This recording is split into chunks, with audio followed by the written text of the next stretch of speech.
I used to look at my hair and think, why is my hair not growing? And I'm guessing if you have fussy hair, you've probably thought that too at some point.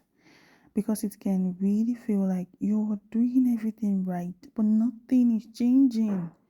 You're moisturizing, you're doing protective styles, trying to be consistent, but the length still looks the same.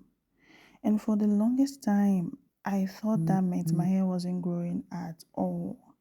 But I've started realizing that might not actually be the case.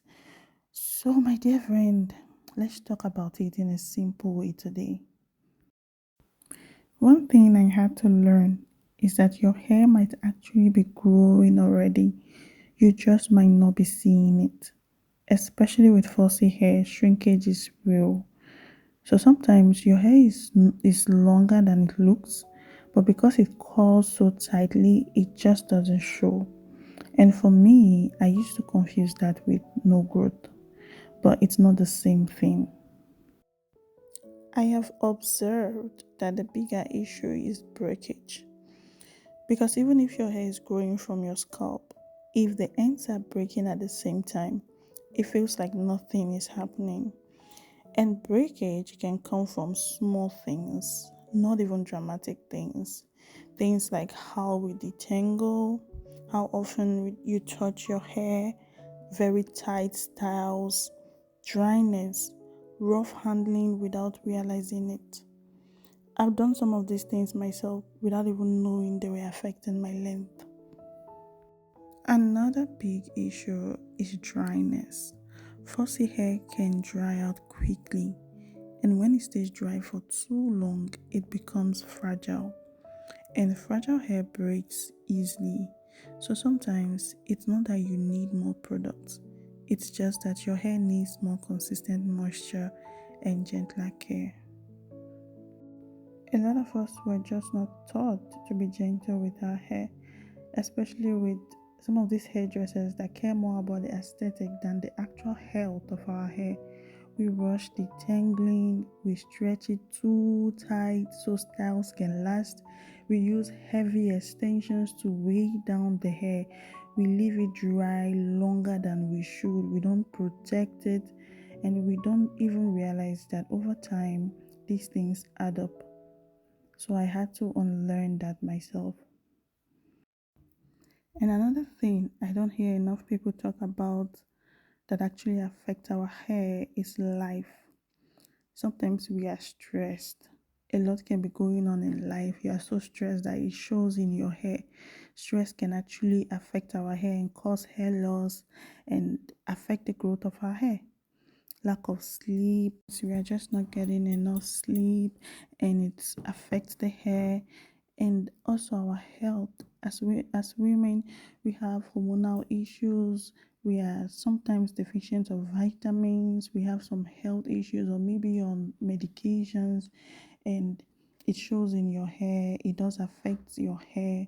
All of this put together affect our hair. So just everything going on in life, sometimes our hair reflects the stress and everything that goes on in our life. It doesn't mean something is wrong with us. It just means your body and your hair are connected. So instead of trying to do more or trying to buy more products, I actually started doing less but more consistently. So you need to find a product that works for your hair and do things like gentler detangling, keeping your hair moisturized more often, making sure it never goes dry, reducing how much you manipulate it, not constantly checking for length, being desperate because hair growth takes time. You need to be patient with your hair, making sure you are healthy, drinking enough water, taking balanced diet. If you are deficient of any vitamins, make sure you check with your doctor and take your vitamins. And make sure that you have good routines that help your hair and be consistent with very simple things you do with your hair. One truth I've learned about having natural hair is you don't need to do everything perfectly. It's more about slowly learning your hair and being kinder to it over time. That's why it's called a hair care journey. You learn, you unlearn, you observe your hair, you find what works for it. It's all about moving your hair. So, to my dear friend, whatever the goal is for your natural hair in this year and in the years to come, maybe it's length retention, maybe it's healthy hair, maybe it's a healthy scalp. I just want to encourage you to build a simple routine that works for you. Make sure you observe your hair and stop copying the trends you see online, because the things other people do to their hair may not work for you. So you observe, learn your hair and do. Stay with what works for you. And if you've been feeling stuck with your hair, I need you to know you are not alone. Fussy hair can be very tiring sometimes, but we just need to understand and be more patient and be very consistent. So I'll be here sharing my journey online.